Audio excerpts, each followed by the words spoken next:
Hello बच्चों, कैसे हो। चलो आज हम लोग स्टडी कर रहे हैं केमिकल काइनेटिक्स का लेक्चर नंबर 3, जिसमें हम लोग बच्चे पढ़ेंगे रेट लॉ और रेट कांस्टेंट के बारे में। आज हम लोग स्टडी करेंगे बच्चे। आज का जो क्लास है वो है रेट लॉ और रेट कांस्टेंट के बारे में हम लोग बच्चे स्टडी करेंगे। चलो हम लोग देखते हैं आज का जो टॉपिक है बच्चे वो क्या है, केमिकल काइनेटिक्स। टॉपिक तो यही है, chemical kinetics. Chemical kinetics lecture 3, जिसमें हम लोग बच्चे पढ़ने जा रहे हैं आज क्या, रेट लॉ। आज हम लोग बच्चे स्टडी क्या करेंगे, रेट लॉ के बारे में स्टडी करेंगे बच्चे। चलो आज का जो टॉपिक है मेरा वो क्या है, रेट लॉ। आज का जो टॉपिक है बच्चे वो क्या है, रेट लॉ। तो हम लोग देखेंगे रेट लॉ में the experimental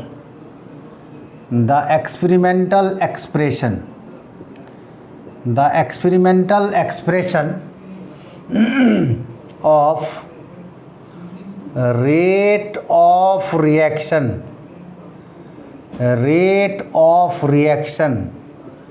ROR of reactant in term of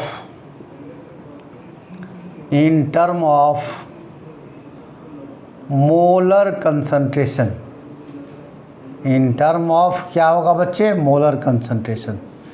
molar concentration के टर्म में हम लोग बच्चे इसको देखेंगे। चलो ठीक है, राइट डाउन करो।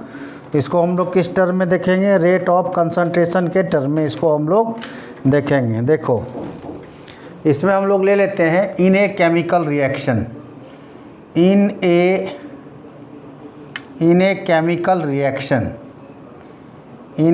केमिकल रिएक्शन मान लो हम लोग सपोज कर लेते हैं बच्चे, रिएक्शन में मान लो यही रिएक्शन है, ए प्लस बी से बन जाता है बच्चे क्या, प्रोडक्ट। ये रिएक्शन ले लिए।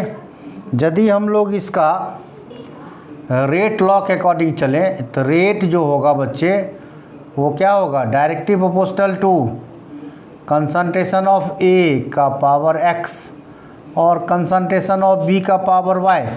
एक्स और वाई क्या है हम आपको बता रहे हैं बच्चे। इसको हम लोग लिख सकते हैं रेट इक्वल्स टू के ए का पावर एक्स एंड बी का पावर वाई बच्चे लिख सकता हूँ। अब यहाँ पर देखो एक्स एंड वाई जो है हियर, यहाँ पर x and y are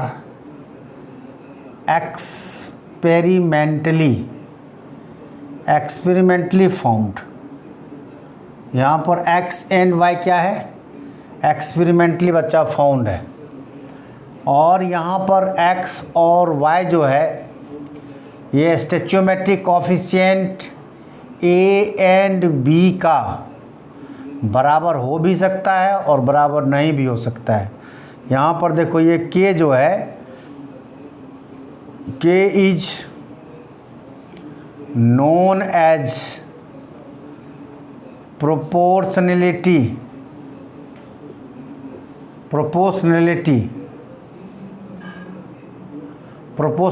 constant. It is also known as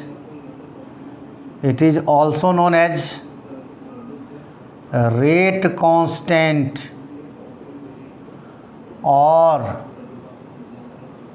velocity constant और स्पेसिफिक कांस्टेंट बच्चा बोलते हैं इसको, स्पेसिफिक कांस्टेंट बच्चे बोलते हैं। ये इट रेट कांस्टेंट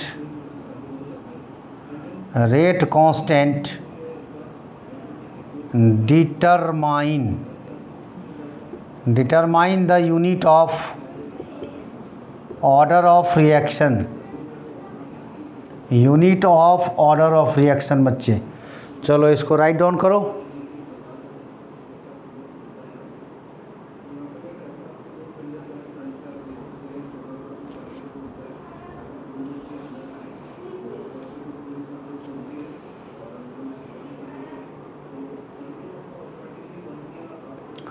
और एक बात देखो बच्चे, क्या यहाँ पर मैं लिख रहा हूँ, यहाँ पर देखो x एंड y जो है ये क्या है, stoichiometric coefficient a and b का बराबर हो भी सकता है और बराबर नहीं भी हो सकता है बच्चे। देखो यहाँ पर हम लोग कह सकते हैं, यहाँ पर ये x एंड y जो है ये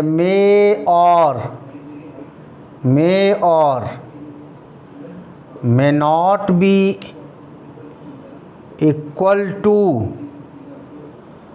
ए एंड बी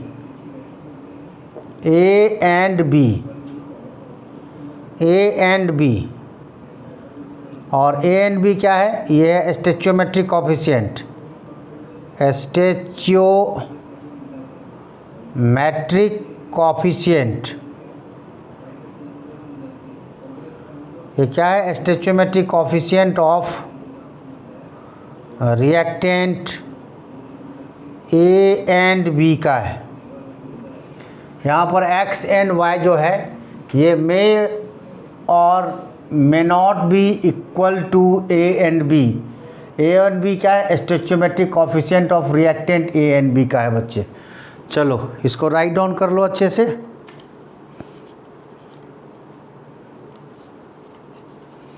इसको अच्छे से राइट डाउन करो, फिर इसको हम लोग जो है ना, डिफाइन तो हो ही गया रिएक्टेंट प्रोडक्ट का जो भी टर्म स्टेचोमेट्रिक कोफिशिएंट हुआ।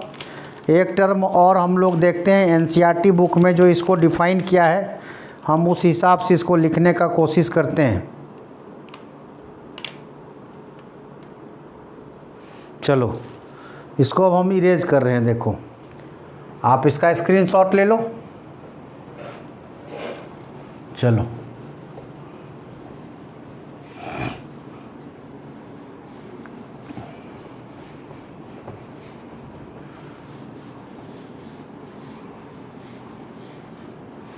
देखो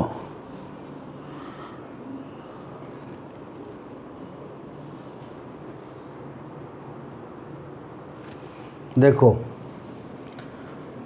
the rate law is the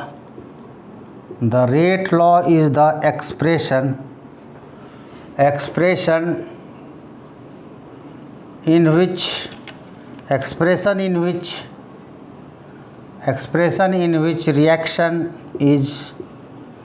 reaction is given in term of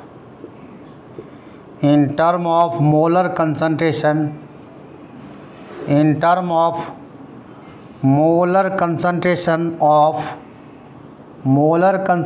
of reactant which each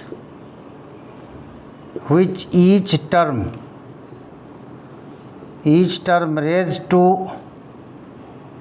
raised to some power which may or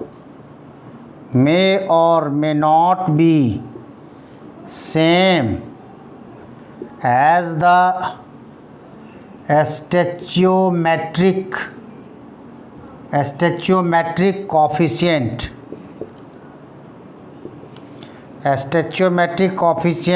of the reacting species in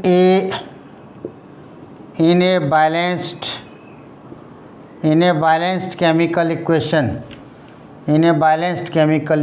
बच्चे देखो मैं क्या लिखा हूँ, the rate law is the expression in which reaction is given in term of molar concentration of reactant which each term raised to some power which may or may not be same as the stoichiometric coefficient of the reacting species in a balanced chemical equation। चलो इस point को write down कर लो। और rate law क्या है, experimentally बच्चे determined होता है। इस बात को ब्रेन में सेट कर लो कि रेट रिएक्शन जो है, रेट लॉ ये हमेशा एक्सपेरिमेंटली डिटरमाइंड होता है बच्चे। एक पॉइंट और लिख लो, देखो rate law for any reaction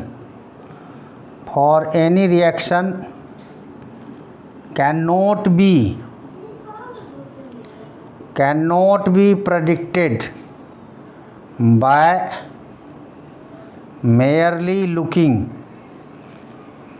at the balanced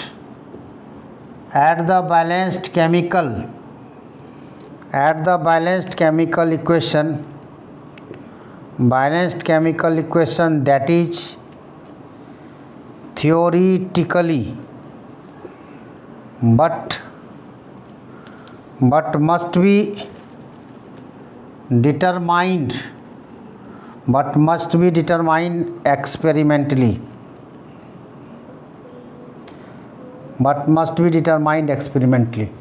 चलो इसको राइट डाउन कर लो। फिर हम लोग बच्चे रेट कांस्टेंट के बारे में स्टडी करते हैं। चलो इसको राइट डाउन कर लो। चलो अब इसको हम लोग इरेज कर रहे हैं बच्चे, इसका स्क्रीनशॉट ले लो। चलो रेट लॉ के बाद है रेट कांस्टेंट। जो रेट कांस्टेंट हमेशा डिटरमाइंड करता है यूनिट किसका, ऑर्डर ऑफ रिएक्शन का यूनिट को बच्चे डिटरमाइन करता है रेट कांस्टेंट।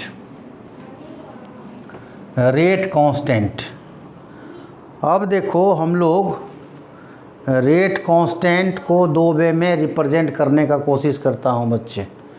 रेट कांस्टेंट को दो वे में रिप्रेजेंट करने का कोशिश करता हूँ। चलो अब हेडिंग दे रहा हूँ क्या, रेट कांस्टेंट जिसको हम लोग के से रिप्रेजेंट करते हैं बच्चे, रेट कांस्टेंट। अब हम लोग मान लो एक केमिकल रिएक्शन लेते हैं, ठीक है। Consider a chemical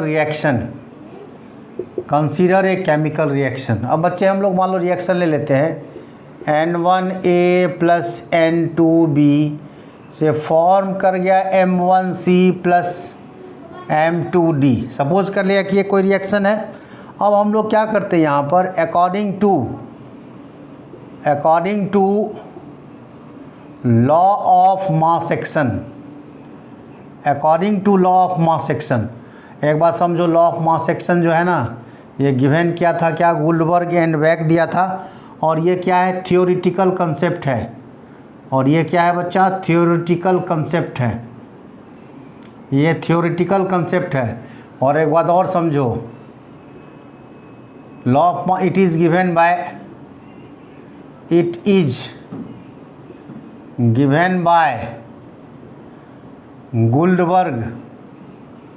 गुल्डबर्ग and Waage, scientist का नाम है गुल्डबर्ग एंड वेग। यदि rate law according to law of mass action के अकॉर्डिंग हम लोग लिखें बच्चे, तो लॉ ऑफ मास एक्शन के अकॉर्डिंग हम लोग इसको लिख सकते हैं। देखो क्या, क्योंकि ये थियोरिटिकली है, रेट इक्वल्स टू के कंसंट्रेशन ऑफ ए का पावर N1 और कंसंट्रेशन ऑफ बी का पावर क्या लिख सकते हैं हम लोग, N2। लेकिन यदि हम लोग इसको according to rate law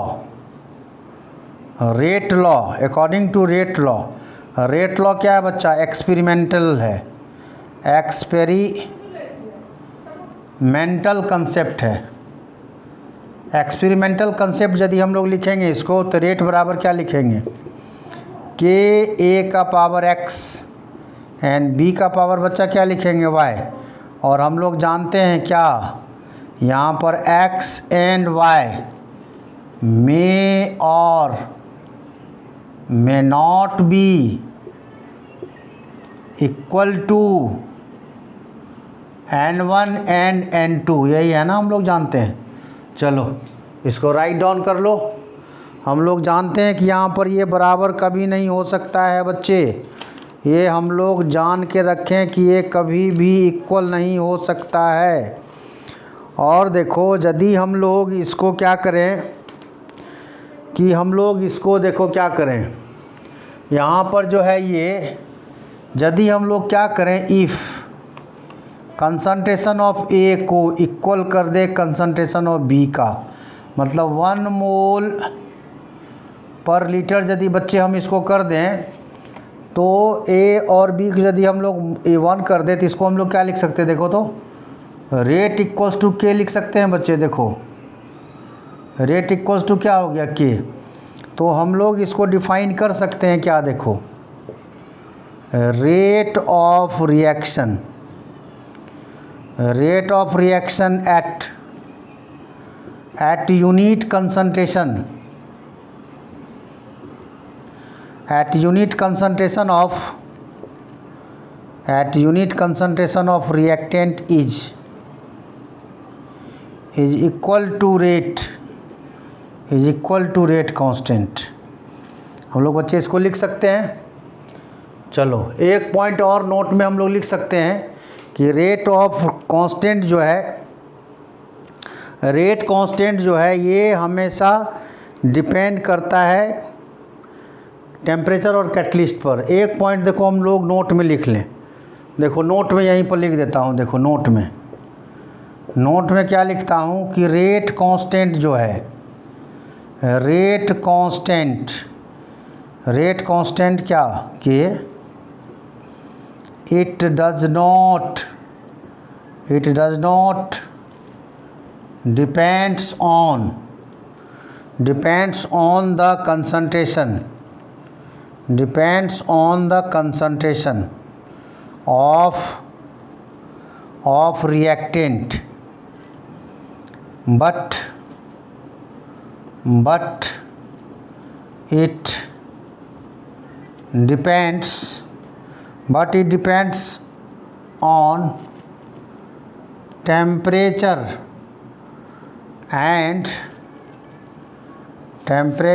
and catalyst। Temperature and catalyst पर बच्चा डिपेंड करता है, ठीक है। टेम्परेचर और कैटलिस्ट पर क्या होता है, डिपेंड करता है बच्चे। Depends upon temperature, depends on temperature and catalyst बच्चे। चलो इसका स्क्रीनशॉट ले लो। चलो ठीक है बच्चे, इस लेक्चर को मैं यहीं पर एंड कर रहा हूँ बच्चे। नेक्स्ट लेक्चर में फिर molecularity of reaction and order of reaction के बारे में हम लोग स्टडी करेंगे बच्चे, ठीक है बच्चे। मैं इस वीडियो को, इस लेक्चर को यहीं पर एंड करता हूँ। यदि बच्चे आपको मेरा वीडियो अच्छा लगता है, कुछ भी बेनिफिट होता है तो प्लीज़ इसको लाइक करो, शेयर करो और सब्सक्राइब करो। थैंक यू बच्चे, bye, good night, take care, bye bye.